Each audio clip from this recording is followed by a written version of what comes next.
Magandang araw, mga balitang boxing, Casimero, Llover, Japan rumor, Tapales, Luhod, Poto at Magsayo lock-in na. Muling uminit ang usapan sa mundo ng Pinoy boxing dahil sa mga pinakabagong espekulasyon at kaganapan sa buhay ng ating paboritong boxer.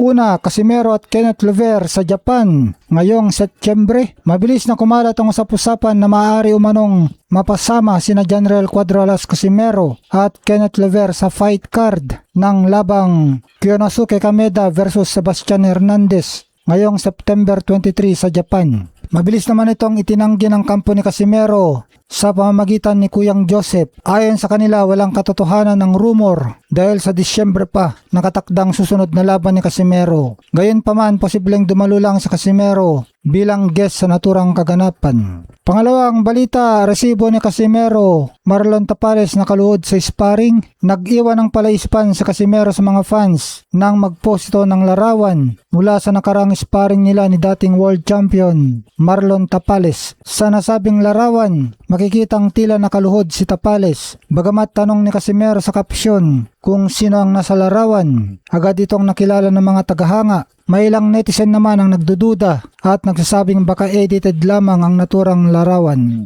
Pangatlong balita, Mark Magsayo lock-in na para sa susunod na laban. Pinaiwatig ni Mark Magnifico Magsayo sa kanyang official na Facebook page na lock-in na siya para sa kanyang susunod na bout. Sino ang kalaban? Hindi pa ito formal na pinalalabas habang iniintay ang official na anunsyo mula sa MP Promotions. Mga espekulasyon, inaasahan ng mga fans na posibleng ang unbeaten fighter na si Andres Cortez ang makakatapat nito at posibleng maging bahagi siya ng undercard sa bakbakang Ryan Garcia versus Conor Benn sa Setyembre. Pang-apat na balita, iba pang mabilisang balita sa boxing, Lemuel De Barbo versus Mojica Nakagawa.